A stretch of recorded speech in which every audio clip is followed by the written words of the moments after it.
I know it's rough. All right, Crazy welcome sunny out every day. everybody. Welcome to this episode of Expert Witness with us all cracking up here for our pre-show antics. I am your co-host, Steven Palmieri, along with Doug Minor, qualified expert witness, and our special guest today, Charles Parker. One of you guys got the speaker going on there, if you guys want to mute that. So Charles is in the credit repair industry, and he actually started off working for universities in their student aid department and student loan department. And so we've got him on today. So we're going to kind of interweave a little bit of expert witness conversation and student loans and what happens when your student loans go south and when a university commits fraud and everything in between there. So Charles, thank you for joining us. You're coming from sunny Arizona today. Is that right? Yeah, Arizona is the only state that could be 41 in the morning and you're going out walking in a coat and all covered up. And then by the afternoon, you're wearing your shorts and you're sweating. Awesome stuff. And then Doug, you're joining us from sunny California. So what's going on in your world today, Doug, as we get rolling in here, man? Talk to us. Beautiful day in the neighborhood as usual, just I'm getting ready to move down to a beach house. So I'm pretty excited. Just very cool. Yeah. Very cool. Very cool. So yeah, so let's get this thing going on here. So obviously Doug started as a mortgage guy and then went into credit repair and then accidentally at some point got paid by an attorney to speak his mind. And then when you got that check, Doug, you were like, what happened? And one of your friends was like, I think that's what they call an expert witness. And so that kind of started your journey into being an expert witness. And you've been in a lot more than we can count on these two hands many times over, a lot of court cases. You've gone up toe to toe with the big companies and also the other expert witnesses that we know in this arena. Yeah. So you know what's going on, and your niche is really kind of like knowing, credit from the mortgage, kind of side of things. Like we've talked on other shows, and this kind of ties into us having Charles here. There's plenty of room in this space for more expert witnesses, and there's really not a lot of them, right? I mean, we've got, one everybody knows, John Wolfsheimer. He worked for Equifax, I think, and FICO, I believe. So he's kind of got that inside baseball knowledge. You worked for the mortgage company, so you've kind of got that knowledge. But man, there's just not a lot of experts out there that have specialized niche knowledge. And Charles, I wanted to bring you on, because you've really fascinated me, because the whole student loan thing is like, it's kind of like its own animal, because Congress, I mean, they're not normal creatures of like the lending industry. I mean, Congress, I mean, I guess you have your private student loans, you can go to Wells Fargo and get a student loan, but that's a very rare thing. I mean, most of your student loans are like these government-backed type creations that like have these ungodly like negative amortizations, and you just can't. I mean, I talked to a guy, one of my clients just like last week, and he was like, yeah, I need to figure this thing out with the student loan, because, well, it's one of these loans, I guess, that's not being currently deferred, even though he thought it was a government. But he's like, yeah, they say I owe like 110, but I only borrowed like 50. I'm like, well, first you need to get like a full statement of account for these people, like the entire thing, and see where the math is. But that is just, we don't want to make it a political conversation, but that's absolutely crazy when, Congress goes in and tries to do good. They end up creating these monsters, and we have this student loan monster beast system where they've given all these student loans to people with no capacity to repay, right? Because you have no job and you're at school. And then they've got like these interest only or negative amortization like provisions, which is the craziest thing in the world. You cannot bankrupt out of them. And so you've kind of seen it from the inside. Of course, now you run a credit repair company and you've done some student loan relief for quite a few years. But let's kind of share with our viewers out here, man, your expert inside knowledge that you've got, man. So let's kind of start from the top down. So what's it like in these universities, in the student aid departments? And then, how does everything kind of work? And then what happens when the feds come in? Let's kind of end up there towards the end of our show. How does that sound, man? Sounds good. Let's roll. Cool. So, and then Doug, you can obviously, sprinkle in, some things from the expert side, and so, but yeah, so tell us a little bit about kind of, your background. So you were in some of the big universities, or, I mean, everybody would hear of them. They're kind of like online universities. And tell us kind of how these student aid departments, work, and how they interplay with the government loans and the student aid departments, how it all kind of works together. Well, actually, when I started working for ACS, which did the financial aid for the University of Phoenix. And I actually started it as being a clerk from the bottom. And slowly but surely, I started working myself up to the point where I got to a director level, director of finance. And I mean, there's so many different things out there because when I was doing student loans, it was like a free game. I mean, they were doing commissions and things like that to get the salespeople to bring students in. And then eventually down the road, the government said, no, no, no, we got to stop that. That's not going to happen. So it was kind of like, I mean, it was kind of like you were like a banker, like you get paid a commission to put somebody on a loan. I mean, basically like a glorified salesman, that's kind of how it was. But these are government-backed student loans? Yeah, these are government-backed student loans because when someone goes to school, and depending on what they are, if they're dependent or independent, dependent meaning that they're relying a lot on their parents, independent meaning that they're no longer relying on their parents, they're getting X amount of money. And all they technically have to do is just sign on the dotted line and boom, you're done. And then they'll run through the calculations and things like that it needs to be done. And then that transpires to what you're going to get in money, getting money back. Sign on the line that is dotted. Guideline on someone. Like, how do they underwrite that as far as like qualifying the student? Like you said, they make a calculation. How much are these kids getting loaned? I know that the numbers are different, but it could be in the upwards of $10,000 or more, easily. For per year? Depending on the system, because some systems run on quarters or semesters or whatnot. So it just how the school works, but just to give it kind of like a ballpark figure, it's at least 10 grand or above easily. And that could be a year easily. And as long as you do this on the contract, you're good. Wow. And so there really wasn't any underwriting guidelines. I mean, essentially that's kind of what we're here, right? I mean, there's underlying guidelines in the background when it tells you how much you're going to get amount wise, but initially to get approved, all you got to do is go in and sign, basically. Yeah. Okay, so let's talk a little about that. So you kind of go in, sign and drive, so to speak, right? Press hard, 3 copies. Remember back in the mortgage meltdown, they had those liar loans. Remember those things? Mm-hmm. Why did they call them that? Because it was kind of like no income, no job, no problems. How much do you need to make? Sign here, press hard. So it's called NINA, no income, no asset. Is that the expert witness way of describing it? That's the acronym that was used in the industry. That's right, because you came from the industry. I wasn't in that industry. I was on the consumer side where I just remember reading that they were called liar loans. So the propaganda got the better side of me, Doug. You know what I mean? You guys need some reputation management folks to sway what I believe it's called. Okay, so the NINA loans, no interest, no income, no asset. No assets, otherwise known as the liar loans. So you've seen the student loan equivalent of those, basically, Charles. Is that kind of what I'm hearing? Yeah, I mean, there was to a point that sometimes when I was at University of Phoenix that we would actually see that people that were homeless were getting loans. Because, again, at that time, they were... I mean, is that a violation? Like, I mean, is that really a do they have like specific underwriting guidelines, or is it really kind of like sign and drive? Like, your ass wants to go to college and we're going to give you loans and good luck later. So what are the guidelines for getting like the base level student loan? Back then it was sign and drive, basically.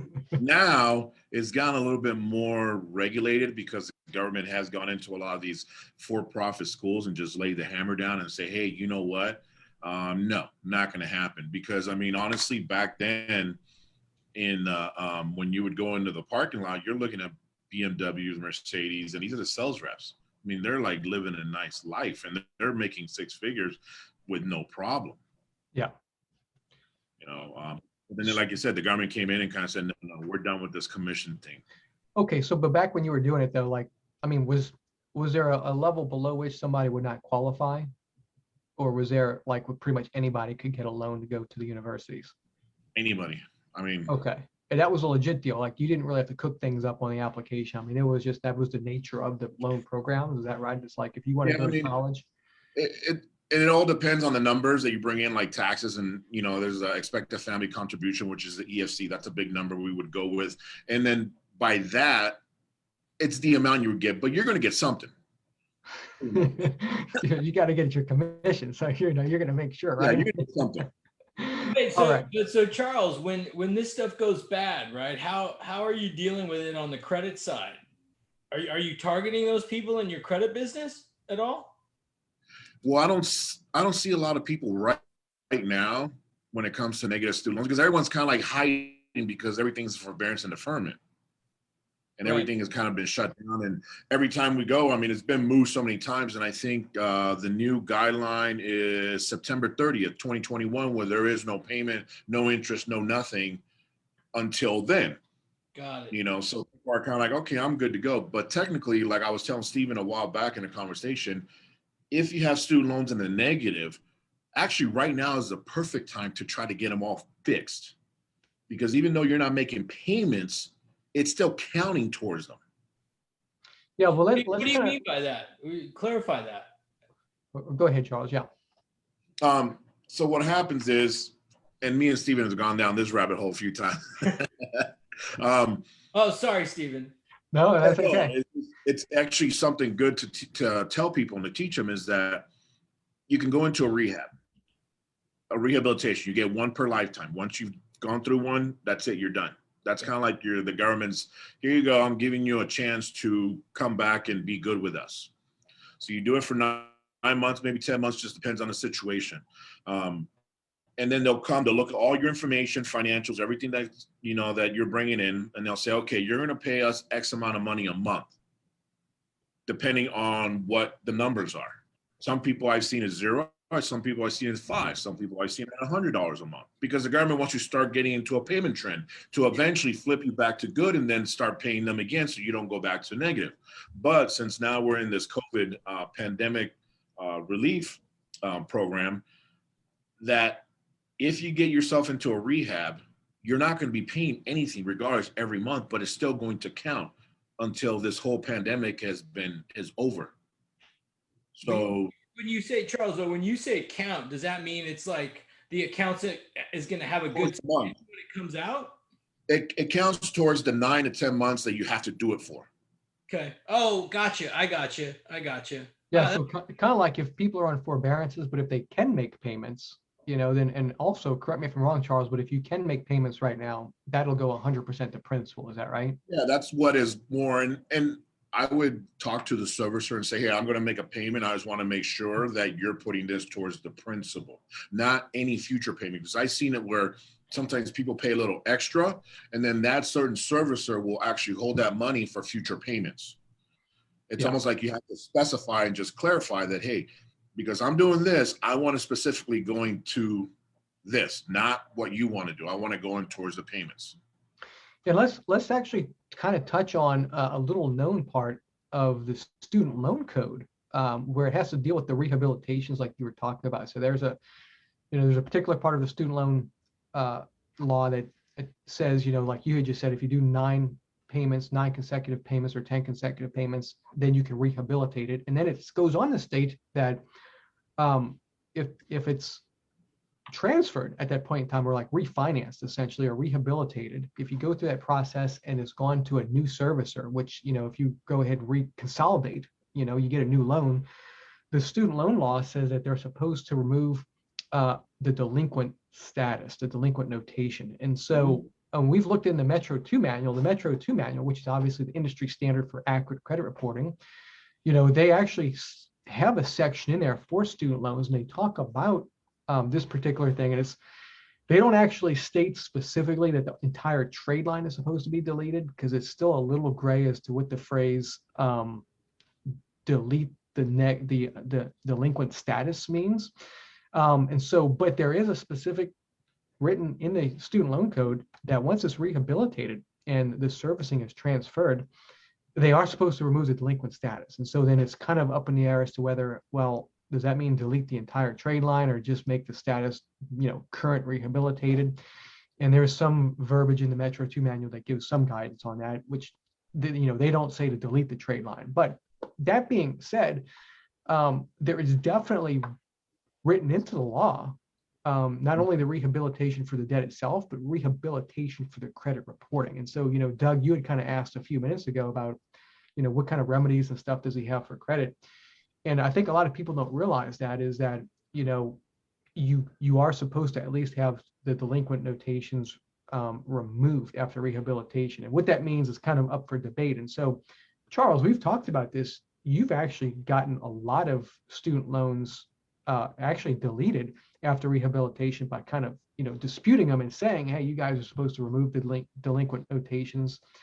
And so let's talk a little bit about the credit reporting as it relates to kind of what the law says and how you actually apply that and couple it up with the rehabilitation. Because like for standard credit repair, you're just attacking, credit bureaus and furnishers, and it's kind of a game of cat and mouse, but there's not really any underlying things going on. Whereas with this, if you go through the underlying rehabilitation, then it does specifically trigger that section of the code which says they're supposed to remove the delinquency. So you actually have that going for you. And so, for folks that are watching this that do credit repair, I think it's important to know this, because if you have somebody that has a whole bunch of delinquent student loans, instead of just kind of going like a crazy maniac and just sending out a bunch of typical dispute letters, like if you can have some strategy and maybe even have an expert like Charles that can help you with the paperwork, you can put a plan together for your consumer and say, hey, let's actually put you through this 9-month rehabilitation. And then from there, so maybe you can dispute everything else, but they're proactively working. It's kind of like getting them those credit builder accounts. You know what I mean? These are things that they're going to do to improve their credit. Well, in this case, for the student loans, let's get you a rehabilitation. So let's talk a little bit about how you couple the rehabilitation with the credit repair together for clients. Well, I mean, the best way to do it is, like you said, you put them like in a program, because a lot of credit repair people, when they look at the student loans, they just kind of most likely run because they don't know what to do. Because you can dispute the student loans, but they're not going to be easy, because, the federal government stands behind their guns, and it's just, might as well not, honestly, not even try. Just do it the right way. And the right way is do the rehab, do the 9 to 10 months, because again, I say 9 to 10 months because it could go to the 10th month. Maybe it just depends on paperwork, time, who knows. Then once it's been rehabbed and flipped to a servicer correctly, now when it's with that servicer, now what you do is you actually consolidate the loans. And instead of having multiple loans, on an average, you're maybe, depending on the school, if they go semester or quarter, it could be 8+ different loans in there. Once you get all those into one, then you go back to the old loans that have all that negative information, and you send out a letter and say, hey, per 20 U.S. Code 1078-6, the default reduction program, can we get rid of the old loans? Because we have consolidated to the new loans. And I've seen it's pretty successful. I'm not saying it's rock solid, because again, everything we do is not 100%. It's not going to be like, hey, even though I'm using the law to my favor, but it does, it works, Right, great percentage of the time. The 20 USC 1078-6 that you cited, that's what we were talking about, that has the rehabilitation and also the credit rehabilitation portion as well for those who are watching. And for those who are watching, feel free to comment in below, and we kind of do this for you guys. And so we've got a couple comments. So it looks like James Kelly, I guess you're familiar with mortgages. Back when we were talking about the NINA, he said it's also called SIVA, SIVA, Stated Income Verified Asset. So that sounds like another program. And then Marianne Venably, she said that during the pandemic, she's seen people get a second rehabilitation. So that's interesting to know as well. Let's see, Warren Maxwell. Awesome. I haven't heard of that one yet. So yeah, well, that's interesting stuff. I mean, so comment up, put in your comments down below if you have specific situations or whatever. We're kind of here for you guys. So, well, Steven, I'm listening to all this, right? And I'm hearing all these things happening, whether through the CARES Act and all the forgiveness and the forbearance and so forth. I'm thinking to myself, as we were talking on before we went on air, Charles, there's going to be a lot of litigation that's probably going to come out because of the servicers misreporting information to the credit bureaus during this forbearance period, right? No, that happened. That actually happened in the beginning of the CARES Act, where it was roughly, I think it was anywhere between 4 to 5 million consumers that got hit with late payments when the federal government said, no, you're not supposed to do that. So there you go. Yeah, I mean, we were talking about before. There are student loan credit sort of litigation that goes on, and I'm thinking when we come out of this, there's going to be a lot of people that misreported information. There's going to be a lot of litigation. So there's sort of that we were talking about the niche that you have. Yeah. It may not be exploded yet, but I have a feeling there's going to be quite a few of them if you want to work on them. Basically, Charles is kind of Oh, like no, that. I will. I mean, Charles is like that guy that back in 2007, 2008 worked inside the big giant lenders, you know, the fire pits where they were just taking mortgage modification requests and throwing them in the garbage can and shredding them because they had no formal process. You're kind of that guy, right? You know, when it's all when it's all, you know, you guys laugh. I did a video in this course last year. It was a gentleman who worked for the big companies. First, he worked for the big companies, and then he worked for the government that went in to shut down the institutions, the banks, when they went bad. And so he was like, yeah, when we worked for the big company, like we literally at some point didn't really have processes for these mortgage modifications, and we're just like telling people we couldn't do them and stuff, you know. And then so he had the inside baseball, and then he went and worked for the government that actually, as a contractor, went in and had to kind of put these companies into receivership. So he kind of hit it from both ends. But so let's kind of on a high level just kind of break down for our viewers here. So, you know, we were kind of saying earlier that these student loans are not normal creatures of the lending world. I mean, they are created by Congress specifically, and they've got their own special rules. You cannot the Truth in Lending Act is excluded from student loan interest calculations. The bankruptcy code is excluded. You cannot bankrupt out of them. You know, you basically don't have to have any underwriting guidelines whatsoever to get into them. And so as these creatures kind of have gone decades and decades and created these bubbles, Congress has then gone in every now and then and create programs to try to help the students like through this big giant you know, disaster that they've created.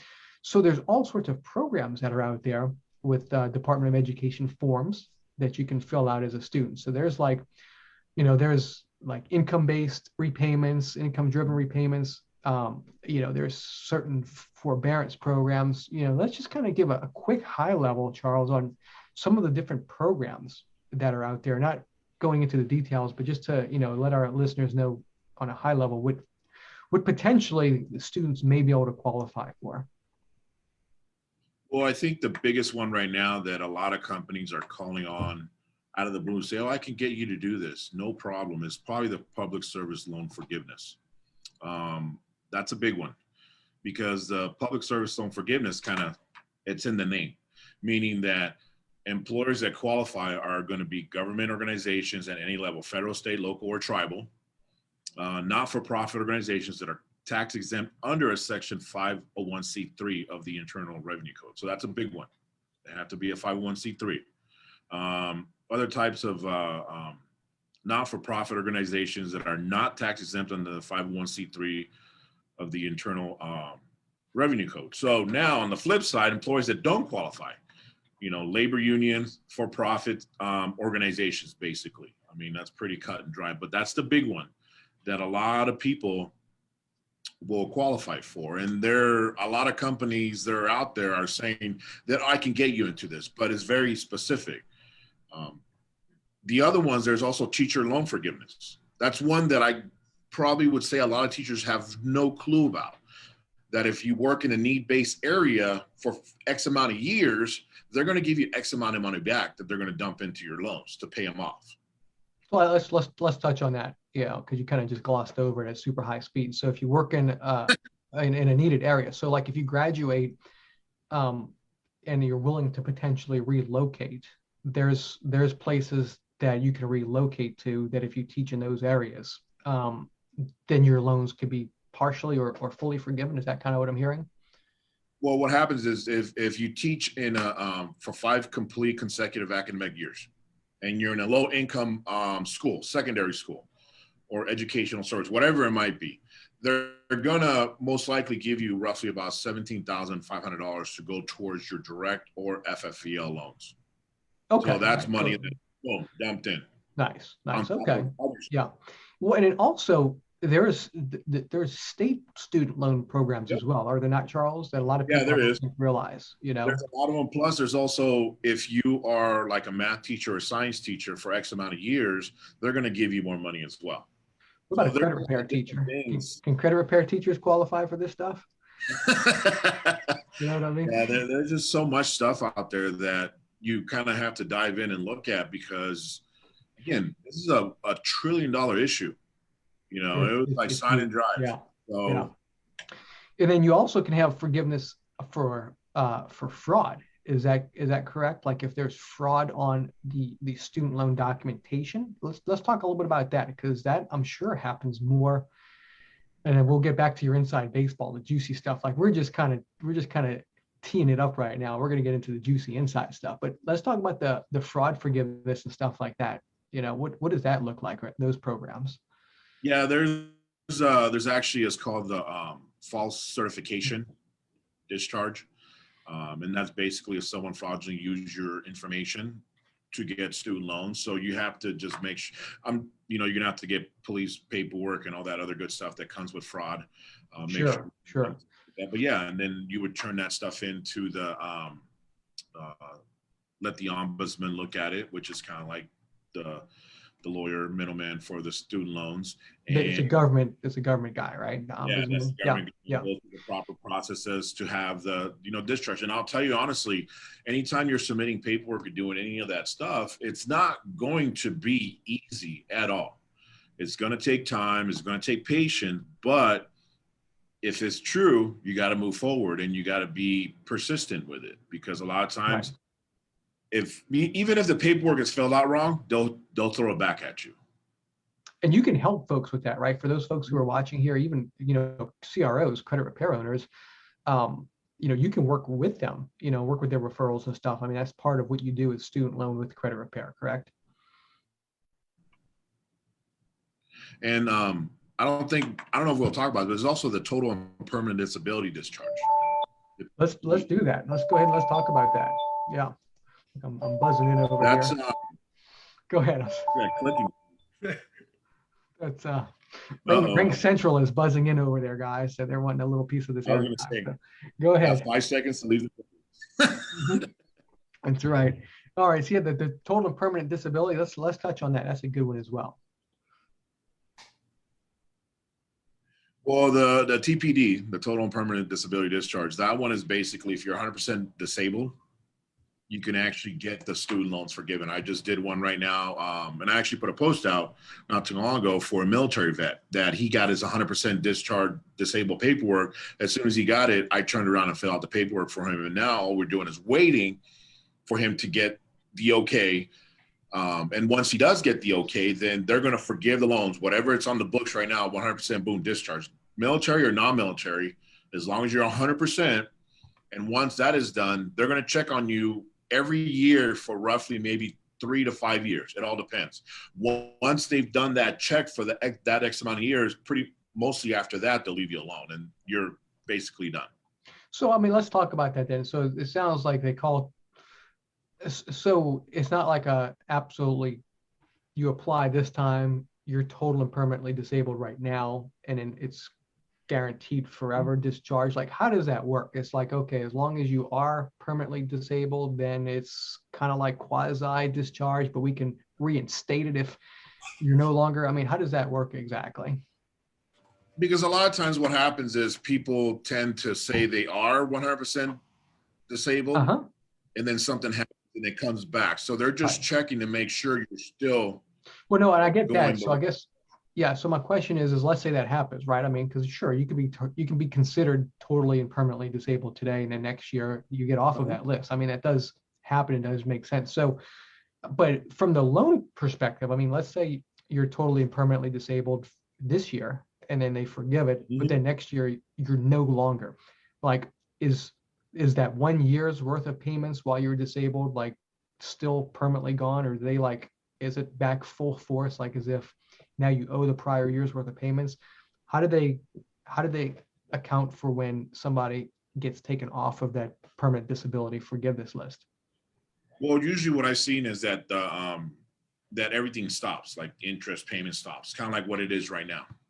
You know, the way the pandemic, the CARES Act is being handled. And then they'll check it again in a year and see.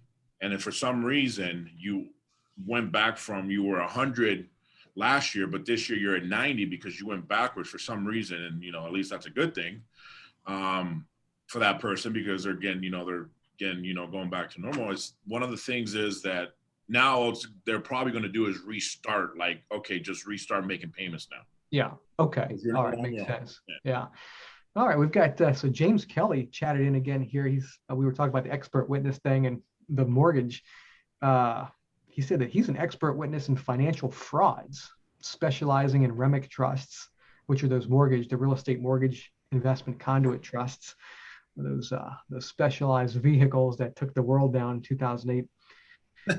So he's a former mortgage banker and a real estate investor. And so James, yeah, man, let's touch base after that. I'd love to talk to you and maybe even get you on the expert witness show. So we've got us a REMIC trust fraud. You know, that's interesting. I mean, that's not really a topic for this show, but I would love to talk with him because I've paid for a few of those mortgage audits. Like that, there's a company that, well, they used to do them, and then the CFPB just basically kind of shut this poor company down because, you know, they were basically the Achilles heel for the big banks. But they would do like these forensic audits on the mortgage chains and everything like that. And I had a few of those done for some clients, and like you literally could see all the shenanigans and crazy stuff going on and everything. So, well, I'm actually glad you brought that up, because that's one of the ways that I can find stuff on student loans is when I say, okay, let me see the ledger cards for the whole entire life of the loan.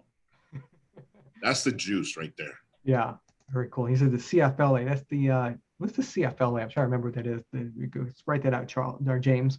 But okay, so while James is chiming in on the CFLA, the something Family Leave Act, I think. So, but all right, so let's kind of chime in a little bit, Charles. Let's get to the good juicy stuff here. So when you were working for the universities, you worked for a really well-known, like, what do you call it? Like a remote learning university, I guess. Is that what you call it? Yeah, they were on ground and online. They were both. Yeah, everybody would hear them, knows of them. All right, so let's kind of talk about what happens there. So you working for the financial aid department, and so you've seen this thing from the inside. You've got firsthand knowledge, which is important, like from the expert witness perspective, right? I mean, I know you've never really kind of dived into that, but I think there's probably some opportunity, like Doug was saying earlier, for that to happen. So you got firsthand knowledge of what it's like working for a university in this department, which is invaluable. You know what I mean? Like somebody could not be an expert witness and like, you know, be like, well, I saw this in a textbook. No, you actually have that inside knowledge of that, firsthand knowledge, and you've seen the government go in and I don't want to use the wrong words here, but have you seen the government go in and shut down a university and figure out what to do with all the student loans? Is that kind of what you saw at one point in time? I wasn't part of that school, but I did see it, where the government just goes in and basically what they do is once they've kind of investigate them, and it takes a while for the investigation to happen. It's not like it's an overnight sensation. But they'll come in and they'll close all the doors. Boom, done, over with. So let's talk about that. That's why. And then James, he had said certified forensic loan auditors. Yes, that was the organization that I was talking about that did amazing forensic mortgage audits. And the CFPB went and squeezed those poor people essentially, and basically until they couldn't defend themselves anymore. So, you know, good luck trying to get another one of those world-class audits. But I've seen those things, and they are eye-opening. Let me tell you. So okay, so let's talk about when the feds come in. Well, let's back up. So what happens at the university because how do you piss off the feds enough when you're at the university to where they come knocking at your door? Well, let's talk about that. Well, I think the biggest thing is the Title IV funding, the government funding. That's where you're really going to make a map, because what's happening is that when you go to a university, if you have X amount of people that graduate in a certain degree, you have to have so much job placement. You know, so If you're not within their guidelines, they're like, wait a minute, we're giving you money for this particular, we're giving students money for this particular degree, but then when they go out to the real world, they're not getting jobs on it. All right, So let's pause there again real quick. That's important. So what I'm hearing from you is there some sort of like some sort of like an implied warranty of usability of the crappy product that you're going to invest all this borrowed money on, right? Like, is that what I'm hearing? Like, if university says, borrow all this free government money and let us just suck it up like a vacuum cleaner, and we're going to give you this degree, and you're going to be able to go out and get this amazing job with the degree that you paid us for. If they kind of like led you to believe that that's what was going to be able to happen when you signed and drive for $100,000, and then you graduate and it's kind of like, yeah, there's no jobs in the marketplace for that. What I'm hearing from you is that is something that potentially, well, I guess as an individual borrower, maybe there's not a whole lot of remedies, but the government looks for those kinds of things. Is that what I'm hearing? If there's some egregious type universities that are just not, you know, I mean, because the whole idea of going to a university is to prepare you for the marketplace, right? Like, I guess that's kind of the foundational premise. You go to a university to prepare you for the marketplace. So if they prepare you for a non-existent marketplace, you've seen the government go in and that's the frame up of what you're going to be talking about. Is that a fair frame up? Yeah, because what they do is a lot of schools, they would fudge the numbers, so then they wouldn't get their Title IV funding pool. Let's talk about that. You keep on. See, I can't even let you go through like a full couple paragraphs here without me having it, because it's just like you're dropping these freaking gold bombs on everybody. So when you say they fudge the numbers, like what numbers are you saying? Numbers as far as, hey, 98% of our graduates get jobs paying $50,000 or more. Are those numbers, or like the numbers like we're going to cook up something on your credit application and get you to loan? Like what numbers are they fudging here? Well, it's mostly a little bit of both, but it's mostly the big number is where if we have 100 students getting the business administration degree, we have 50% of them that are graduating and getting job, they're being placed in a job. Those type of numbers. Not saying that you're getting an administrative bachelor's degree, then all of a sudden you're teaching psychology at a school or something like that. I don't know. Yeah.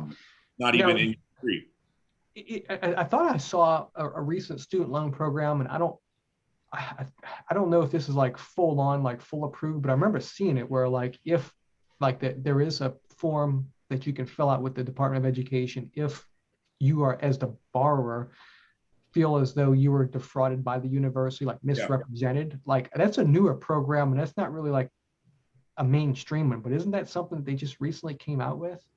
Yeah, you kind of been frauded into the degree. That one, yeah, you can do. Shit, man, where do I sign up for that, man?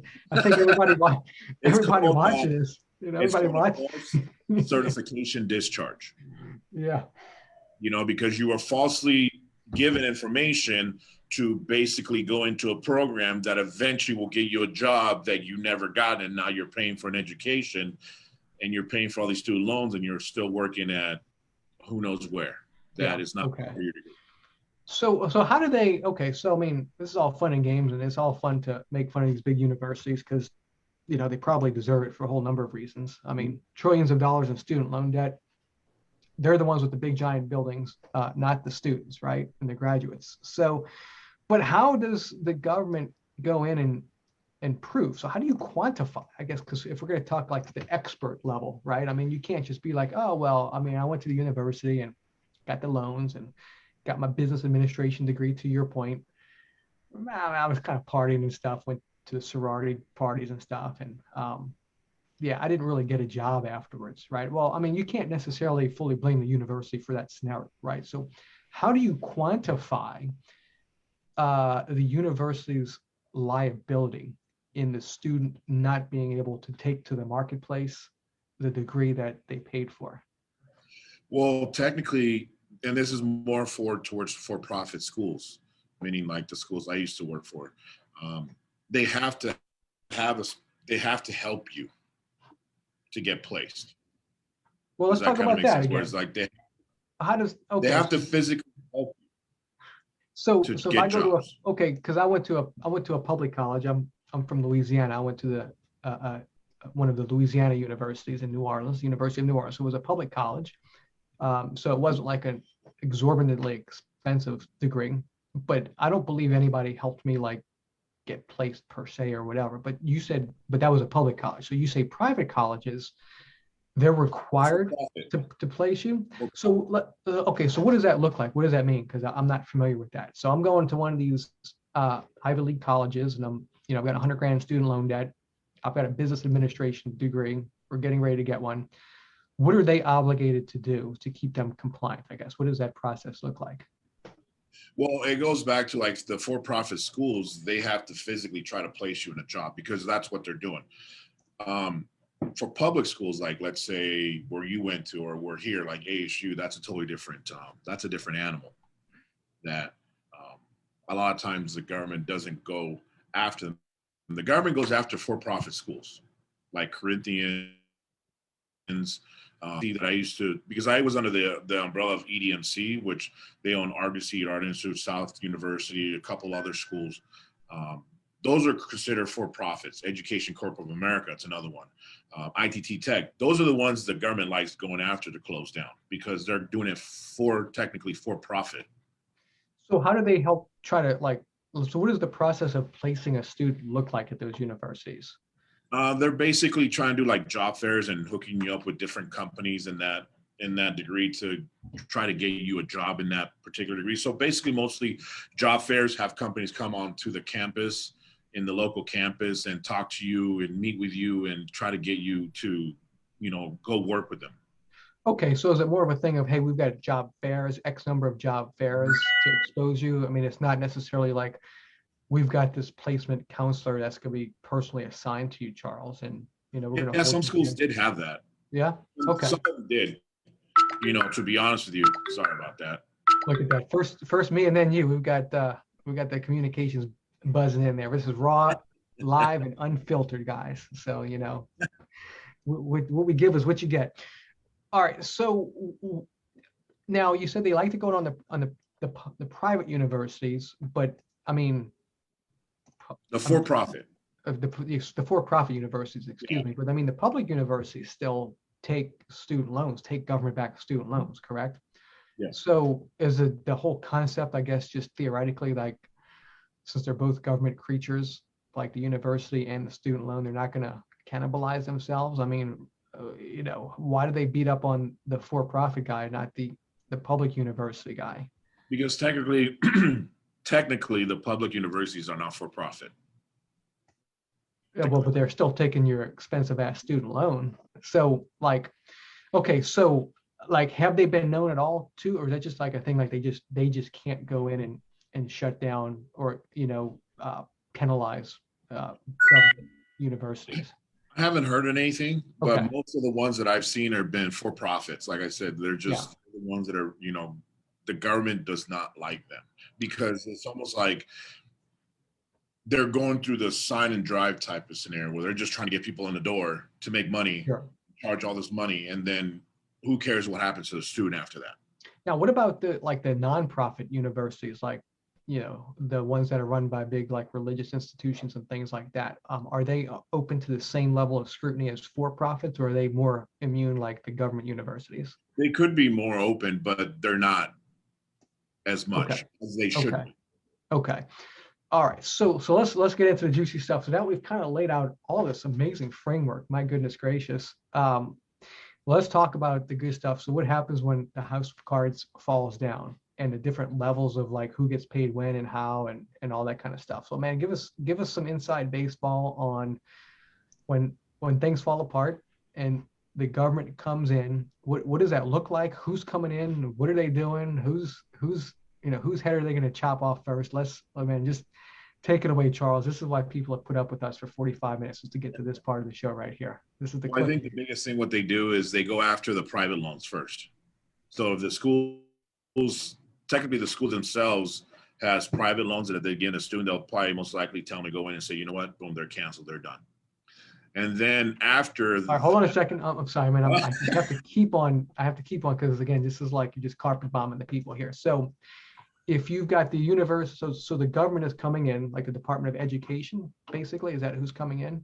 yeah, Okay.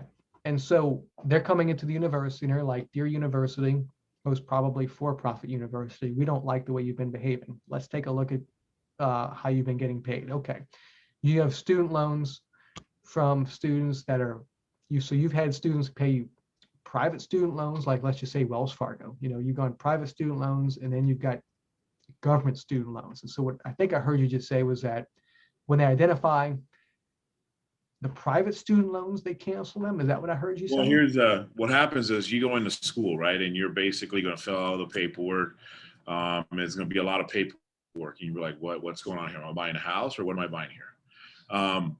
And Just trying to get a degree, huh? yeah, I'm just trying to get a degree. So basically what's going to happen is they're going to go after like free money, like grants, Pell grants, FSCOG grants, different types of grant programs that you may qualify for. Then they'll move down to loans, which is either going to be subsidized loans or unsubsidized loans.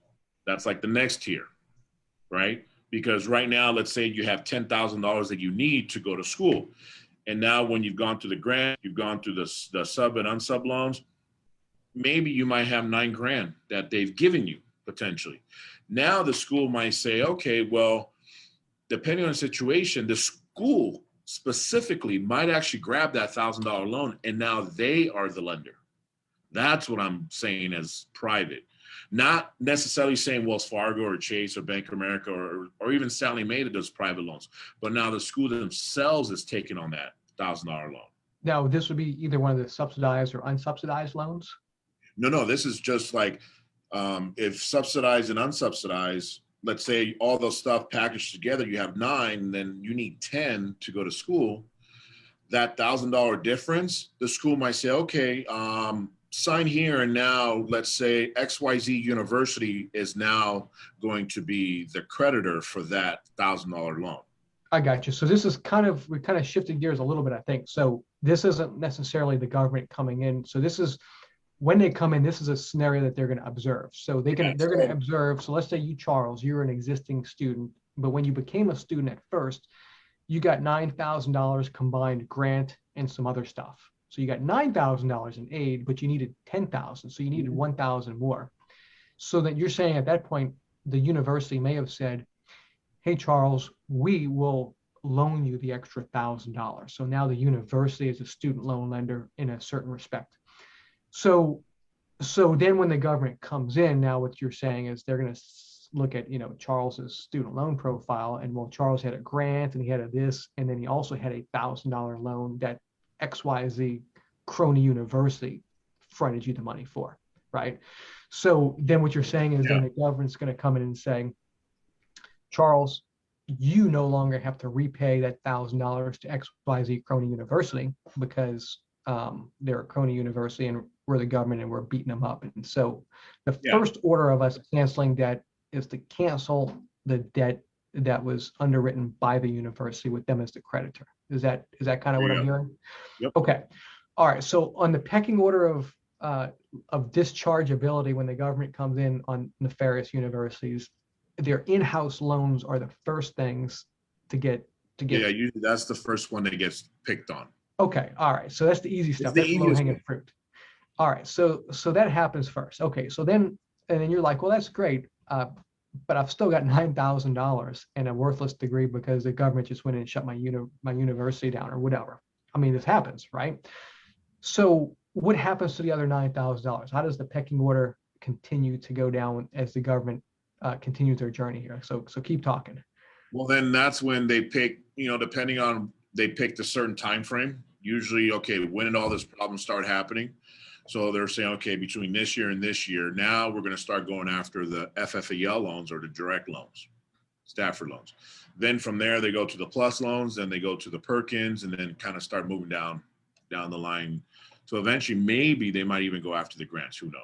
Okay, so, well, all right, well, a lot of things there. Okay, so you kind of just spelled out the different types of student loans. So do they have the ability to forgive those actual government student loans? Or when you say they go after them, what does going after them entail?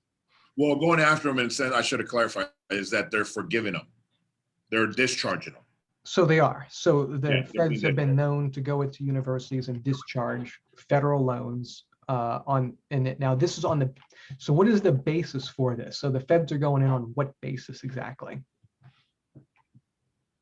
Well, again, the basis is that maybe they were being lied to, or they were giving these loans out and falsely certifying. I mean, there could be so many different things that could go into it, but to honestly discharge federal student loans, that it's hard. It's a long process. I mean, I heard of one that it lasted like 4 years before they actually started discharging federal loan. Okay, and then at the bottom of the pecking order, you said grants, and so I'm curious about those because I mean, a grant is something that doesn't really need to be repaid. I guess though, when you receive a grant, that is taxable income. So I mean, I guess you're being quote unquote damaged if they give you a $5,000 grant. You're supposed to report that as taxable income and pay income tax on that, I suppose. I mean, how does the government go in and, because you had said then they go down to the grants and potentially discharge those or whatever. So how can you discharge something that's not a loan, or what did you mean to say there? Well, it's just like a paperwork type situation, just making sure all the books are clear and clean, and that now that because you could, depending on the situation and how things go, you might have to pay that grant back. Interesting. Okay. Because depending on when you went, I mean, there's so many different rabbit holes we can go down to, but you might have to pay a grant back because you didn't qualify for the whole grant. Yeah. Well, Doug, my goodness gracious, now that we've gone down the entire totem pole of how when the feds come a knocking, the student loans go a rocking, or something like that. So from your expert witness position, now what questions, what feedback, what do you have on all of this? I know this isn't your forte, but what do you this from your legal expert mind, man? Yeah, just what we talked about there in the beginning. I mean, it's such a niche, and after listening to all this, it's fraught with sort of areas that you think litigation might pop up. And while he was talking, I just kind of looked up real quick, and I saw there was quite a bit of litigation over the way things were being reported after the CARES Act came out. So I thought to myself, well, there's got to be experts on that, and Charles would be the perfect candidate for it. Dude, it's kind of like you're wanting to go to one of those universities just to be able to get involved firsthand into litigation, huh? And nothing like learning from firsthand, huh? So yeah, so Charles, okay, so you work for these universities, they come in, they shut them down.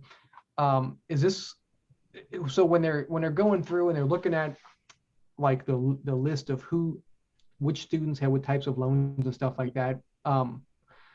So you're saying it could be things like maybe misrepresenting, what you can do with your degree, but like, do they go in on the whole university and like all students during a certain period of time are going to be affected and possibly canceled and refunded? Or like, is it, oh, well, this degree here, you've placed like 0 people, but this one over here, 90% of the people are employed. So you're only kind of like half deceiving them. Like, what does it look like? Is it like an all or none deal? Or I mean, how do the feds figure that part out when they go in on a university? I've seen both where they pick on degrees, they pick on certain timeframes between the schools, where it says, from 2016 to 2019, you did X, Y, and Z, so we're going to pick on this classification. Where I've seen some students where ITT Tech was a big one, where they're like, oh, they closed my school down. I'm like, when did you go to school? Hypothetically speaking, 2020. I'm like, but they shut them down in 2019, so you don't qualify for that. So there's different scenarios depending on when they went to school or what degree. So it just depends on the school and what happened to that school. Yeah. And what they decide at the end of the day. So we've got James. He's our REMIC trust expert here watching us. James Kelly, definitely I'm excited to talk to you. He says some student loans are also securitized, which is similar to what the REMICs. So James, you want to comment, are you referring to government loans being securitized or just the private ones? I'd be curious to know. I mean, it does not surprise me at all that the private loans are securitized, which basically means they take them and they use them as security to back these trusts which, people invest in a trust and sell bonds to pay for them and all this other kind of crazy stuff. It's a whole interesting thing, that securitization world. But yeah, so when you were dealing with that, Charles, I mean, did you have any firsthand knowledge with what happened behind the scenes with the student loans as far as like securitizing them or stuff, or did you never really have much experience with that part? Yeah, I didn't you were have just it. you were just there hanging out with the fraternities and the sororities, and you were like, you were the guy, just kind of like, yeah, we're gonna give you a degree in beer drinking, and we're gonna charge you $100,000 for that, huh? So, all right, so you've obviously turned this into your business. I mean, you've been doing credit repair now for how long? I think I'm on 10 years right now. 10 years, okay. And then you've done a lot of student loan relief. I know you've actually even kind of teamed up with a lawyer that a lot of people know. Uh, I don't know if we can talk about that or whatever. I'll let you talk about your business or whatever, but you've done a lot of student loan relief. Let's just kind of talk about your business and how you can help folks who are watching and stuff. Well, I think the biggest thing is that, because I know a lot of credit repair people, when they look at student loans, they run out the door because they have no clue what to do. And I get them. They're hard. They're not easy. They're hard to kind of figure out. And if you don't know how to deal with them, you kind of get scared because you're dealing with the federal government. And it's like, oh, do I really want to go down this road? But technically, at the end of the day, if you do it the right way and you see student loans that are in default and they're in the negatives, you can actually have a client for almost close to a year if you really look at the big picture. Because if you go through a rehab, which is 9 to 10 months, then that rehab is done, then you help them consolidate the student loans at the end, flip them to a servicer, consolidate, and then work on the old negative loans that have been zeroed out. That is potentially roughly about a year's worth of a client right there. Yeah. I guess, and there's a couple, the student loan relief industry, has been under a lot of heat from all fronts, from state regulators, federal regulators. And so let's just kind of touch on those business models, I guess, kind of really quickly. So, I mean, there's one type of relief you can give, which is really helping with the paperwork, essentially, for the student, former student. But then there's the ones which I think really are the ones where the regulators crack down on. And I mean, part of it is they're basically borderline debt settlement companies, essentially. Oh, yeah, If they're operating without a debt settlement license, correct. If they operate without a debt settlement license, that obviously puts them afoul of state laws. But that business model is basically like, hey, Mr. Student, you're paying $500 a month in student loans. Well, we're going to get it dropped down, pay us $400 a month, but we're going to skim 100 off of that. Your new loan is like 300. Right. And so they basically kind of become intermediary, just like a debt settlement company, where it's like, the debt settlement company renegotiates your pool of debts, you pay them, and they redistribute it out. So, that model of kind of like the student loan relief company acting as an intermediary, I think there's been a lot of government regulators squeeze on that model. But if you're registered as a credit repair organization, able to legally give advice and assistance to help somebody improve their credit. I mean, if you're walking them through this process and you've got the license and you're also doing other credit repair things, then it is something that you can pretty easily work into your business model, and you're not taking money like as an intermediary service or relief company or anything like that. You're helping them with the paperwork and walking them through the process and stuff like that. And so, is there anybody, who is there anybody, I guess, for lack of a better way of putting it, maybe just too screwed to benefit from programs? I mean, are there people who make too much money? I mean, you see sometimes people with $250,000, even $500,000 in student loan debt, usually doctors. I mean, 300,000 is not uncommon. Is there anybody? Actually, the most I've worked on. Yeah, go ahead. That's the most I've worked on is 600,000. Yeah, I mean, but a lot of these programs, correct me if I'm wrong, are either kind of like hardship or fraud based or income based, right? Like, I mean, is there a point at which if you've got $300,000 in student loan debt, but you are a doctor or an attorney and you're making decent money, does that kind of fall into the too bad so sad bucket? That, I mean, basically you break it, you bought it, right? You use the money and there's nothing for you unless you get creative. I mean, and as we kind of wrap it up, I think that's where it goes back to working with the professional, because you were talking when we opened the show about um, the um, the public service loan forgiveness, right? Where if you work for like a 501c3, and you can, as a borrower, correct me if I'm wrong, but you can start your own 501c3 nonprofit organization. And you're on it, and it's something that, I mean, because I think the guidelines are right. You're supposed to work like 30 hours a week or something at it. Yeah, but I it's mean, 30 hours. 30 hours a week. So if you start a 501c3, let's say you are a doctor or an attorney, right? And you've got some hellacious amount of student loan debt. It's not unreasonable. It's not gaming the system. If you start a charity 501c3 organization that kind of promotes, the goodwill in society of what your skill is, if you're a lawyer or a doctor, and it is not like, I mean, it's not scamming the system to say that you're working 30 hours a week at it, because if you've got the email coming to you and you've got the phone coming to you and, you're the guy, I mean, it doesn't say you have to like be in a physical presence. I mean, what is 30 hours? It's not like you have to be a W-2 employee clocking in 30 hours of wages. It just says you have to work towards the organization for 30 hours a week for 10 years, right? Is that basically the gist of it? Yeah, it's a 10 years. And then basically as of today rules, I always say that just in case it changes, but I don't think that would change. As of today rules, whatever the amount is owed on that last 10th year or the last payment, then anything after that is forgiven with no tax implications. So the takeaway, really, I know we like to joke around a lot and stuff, but I mean, really the takeaway is there's not necessarily a too bad, so sad bucket. I mean, there is, if you want to get creative enough, if the motivation is enough, like we've got, Lyle, he just commented, he and his wife have a total of 315,000. He's watching us right now live.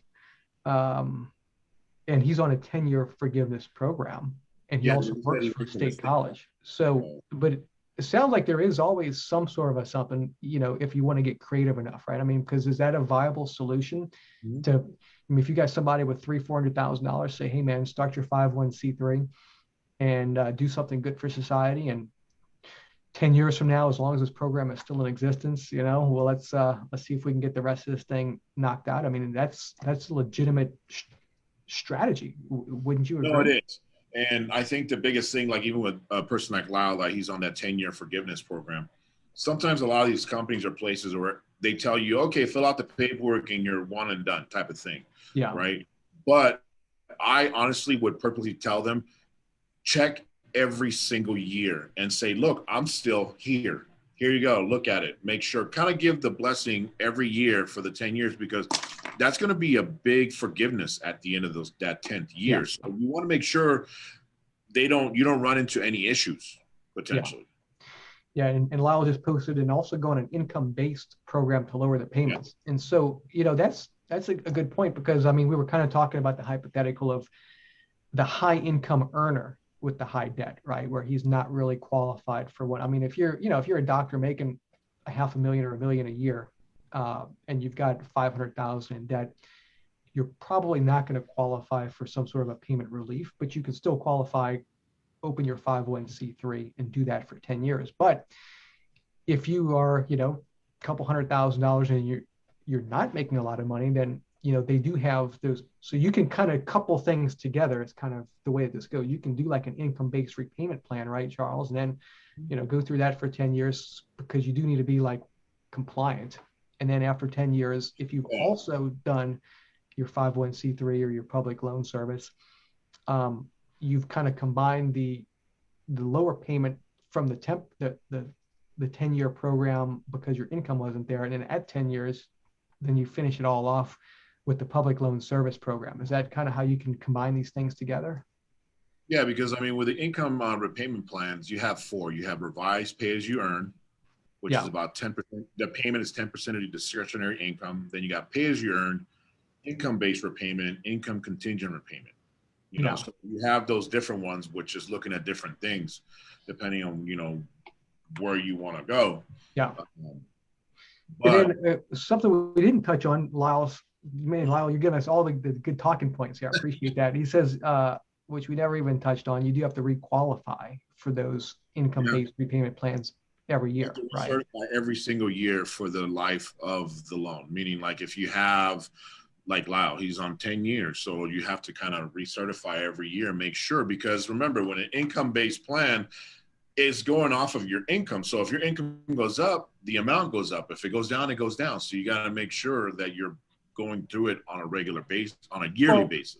But I mean, so the takeaway is you do have to requalify every year. But I mean, if your income goes up, yeah, you're going to pay more in student loans. But obviously, that I would think that would be a good thing. You know what I mean? Like, if my income goes up, then I mean, yeah, you don't want to pay these things, but you did use the money, so it's kind of like keep on pushing over those 10 years. You know, if you're going to be building your business or doing whatever, man. You know, and then if you're also in that public service loan forgiveness, if you've got your nonprofit that you're working on, you know, I guess it would be a good problem to have if your income gets so high during that period where, you know, you're like, I'm so high, I didn't requalify for that income base. Well, no, here's I like his comment because he says you're toast if you don't requalify every year, which you are, because what I've seen is if you pass the deadline of the requalification and you forget about it and they flip you back to whatever it was in the past, you have to catch up on those payments before they recertify you again because you made a mistake. So I've seen somewhere where they flipped them back to $600 a month and they caught it on the second month. So now that person has to pay $1,200 to then be in good standings to recertify for the income-based plan to lower them down. Yeah. Well, man, I don't know how much longer we could talk about the big brother and his student loan programs. We've gone over a little over a full hour on this one here, guys. And so I appreciate all you guys commenting on here. And Charles, I appreciate you visiting us and being our guest on this one.